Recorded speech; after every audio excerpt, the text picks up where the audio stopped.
Hello everyone and welcome to Mountain Lake Journal. I'm Tom Halleck. A couple of weeks ago, the Chamber of Commerce brought together the North Country's delegation serving in the New York State Legislature to get an overview of this year's legislative session and budget negotiations currently happening in Albany. State Senator Dan Stack and Assemblyman Michael Cashman and Matt Simpson told community leaders that an affordability crisis and skyrocketing utility bills during this winter are the priority right now. We need change.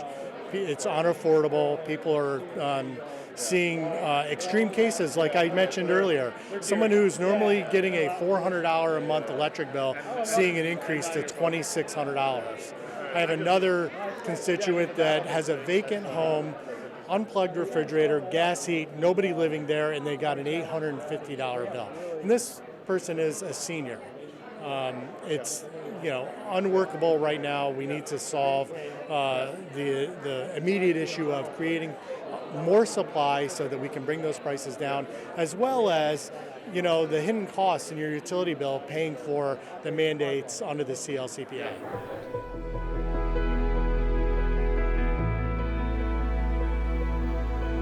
And Assemblyman Matt Simpson joins us now. Welcome. It's nice to have you back. Well, thank you. It's a pleasure to be here. The Chamber hosts that breakfast every year to give community leaders a chance to hear from you and your legislative colleagues on what's happening in Albany, and held a couple of weeks ago. What did you focus your talk on? Mostly the affordability crisis? Yeah, I mean, it's affecting people in different ways and organizations, whether it's a not-for-profit that's, filling a gap in providing services to the communities and, navigating the reimbursement program or, regulations around that. But I would say energy was probably one of the top concerns, as well as, critical funding for education and meeting the needs of our workforce that we need here in New York. The Assembly and the Senate are both working on the governor's budget. That's due in a couple of weeks on April 1st. Another record. $262 billion now after 263 after the 30-day amendments. Over the past few years, you often have been critical of how much the state is spending. You feel the same about this budget?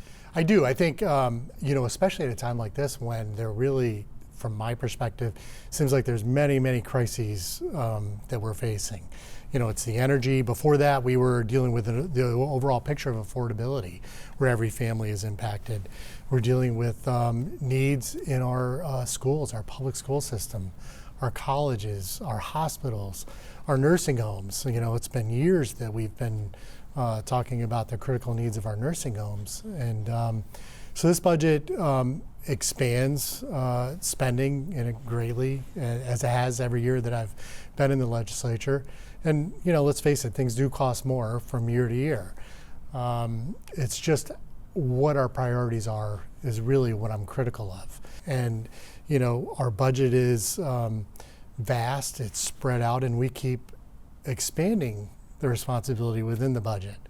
All good, worthy causes, but at a time when people are hurting both in property taxes, income taxes, prices of groceries at the store, whether they can afford their health insurance, the decisions that people are making now, we need to kind of really bring those things up to the top, things that we're primarily responsible for: health and safety, education, and then we can manage what's left over if there is anything left over. Education, are you pleased with the amount of money for education in the budget? Yeah, I think, there's some change. There's things within the state's priorities within the funding that I have concerns about. When you look at the foundation aid formula, some schools still aren't adequately funded in that formula. But then we also have mandates that really are not part of education, but schools are having to deal with. EV mandate. It's a pause, but it hasn't been taken off the table. And I'm very concerned that schools have already spent a lot of time, a lot of resources in meeting the challenge, the deadline of this mandate, only to get a pause, not a real clear definition of what the future holds. And so they're left in this gray area where they don't know really what to do. The experiment of electrification on timelines that were established politically rather than based in any analysis of how we're going to get from point A to point B has proven to be a real costly mistake. And we're seeing it in the form of our utility bills. You joined Republicans, your colleagues from the Assembly and from the Senate. You're calling for the repeal of the climate law that passed back in 2019, saying that really it needs to be eliminated altogether? Yes, I think I want to make it clear that I don't think we should stop striving to be better stewards of the resources that we have. You know, we all know the harmful effects of fossil fuels and, you know, the problems that it's caused health-wise. It affects every area of our life. Oil, the cost of oil. If there's technology that is much better and more efficient, more cost efficient for our people, that's what we should pursue. But we need to have realistic timelines and how we're going to get there, how we're going to fund it. Clearly, the problem with not going down that path and doing the legwork and doing the cost-benefit analysis and figuring out all those things as where we are currently today is creating the huge increases in spikes in energy bills that everybody's facing, and they're significant. I'll cite two because they really present the issue clearly. I have a person who has a vacant home. Nobody's lived there. She doesn't live there. Refrigerator's unplugged. Gas heat. So there's only minimal utilities being used there. She got a bill for $850. I had another resident here in Clinton County, actually, that has never seen a bill above $400. They received their latest bill was $2,600. There are a lot of constituent calls that are coming in just like that. Some of them are errors. Some of them, you know, we've been able to work through. But people really don't have a clear understanding on their utility bill of what they're paying for. There are taxes, there are hidden fees, there are all sorts of things on that bill that we're paying for as consumers that we really don't have an understanding. Your fellow North Country Assemblyman Michael Cashman has a bill before the Energy Committee that would address that would really say that the bills have to spell out what all those fees and charges are. I know there are a number of bills having to do with the increase that we're seeing in utility bills. Is that a good idea? Is that something that you've signed on to or supported? I think there's a lot of merit into that bill. I haven't signed on to it yet. I'm still having conversations with him. I agree with the governor. It's too costly right now, and it's not working, and it's unaffordable by New Yorkers. So Assemblyman Cashman's bill is definitely something that's worthy to look deeper into. I had some concerns about, you know, when we put a cap on anything. And I just need to see how that works and how that could impact further down the road. I wouldn't want to see a utility company meet that cap and maybe infrastructure investments not happen because we have to make numbers work for Public Service Commission approval. And along with transparency, that's also part of that bill that would cap rate increases at 2.5% annually. And so looking into that, what are some of the other ideas, other bills, other suggestions right now to try to help folks who are struggling with these bills that are soaring like this? I wish I could say that there was we could make a change right now and a reversal of our policy, and we would see long-term effects, you know, positive effects on utility bills. But unfortunately, all of the bills that we're opposing now will certainly curb the spending that's happening. And we also propose returning back funds that are sitting in NYSERDA's Renewable Energy Construction Fund. You know, it's another fee on your utility bill. There's about $2.4 billion sitting in that fund that's used for promoting construction, implementation of elements under the CPCPA. Well, I really think, and my colleagues as well, think that money should be returned back to the ratepayers. Okay, in the form of rebates. In the form of a rebate up to $400. Now, I'll be clear, it's a one-time, that's going to expend those $2.4 billion. So we really need a long-term solution, which we need to increase supply. Solar right now, all of the solar and wind produced in New York is only accounting for less than 2% of the overall supply available to New York. So it's not meeting the demand, and that's why we're seeing these high inflationary costs on the supply, because we're having to purchase it from Pennsylvania, we're having to purchase it from other areas, Canada.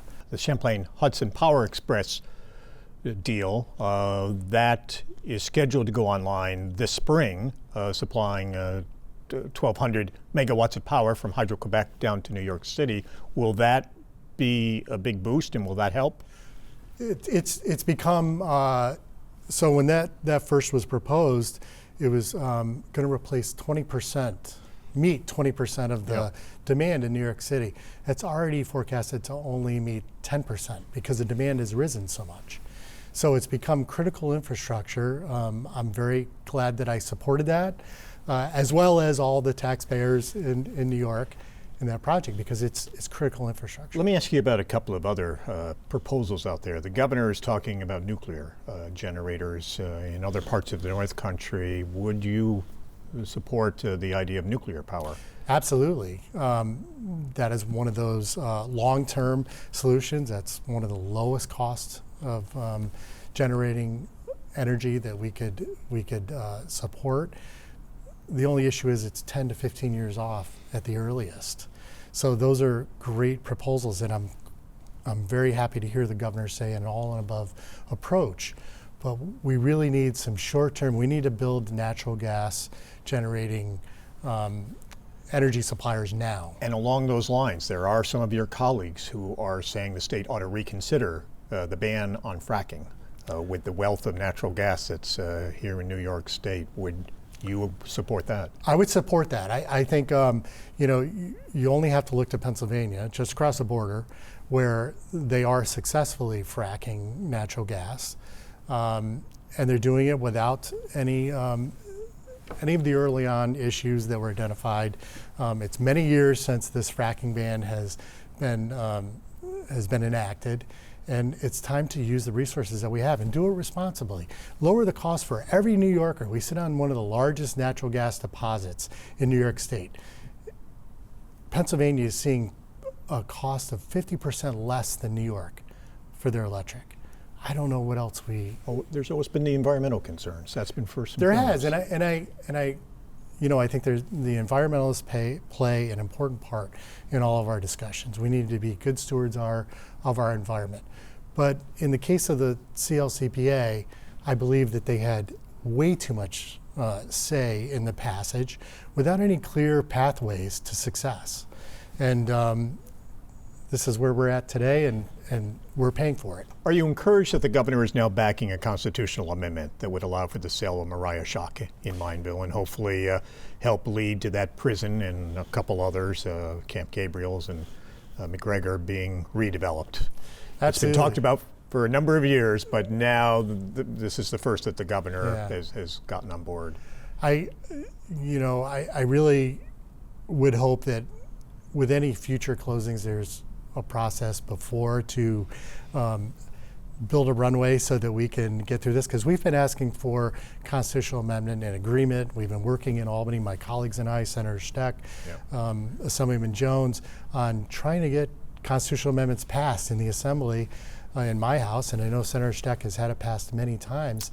And there's too many other groups involved in what they can get out of this. We talked about the environmental groups.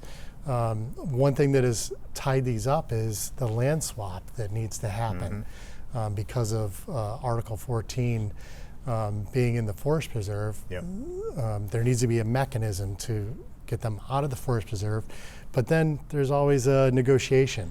And we've seen a 10-to-1, which costs the taxpayers a lot of money. That's 10 acres off the tax rolls. What we really need to be focused is on solutions that support the taxpayers that are paying for this. Is the hope that if the governor is signing off on it, that could maybe eliminate some of those roadblocks in the Assembly? I think that adds a lot to its first passage. So I'm very happy that the governor is supporting this. Matt Simpson, thank you as always for taking the Thank time you. to be with us. Appreciate We it. It's appreciate great it. to be here.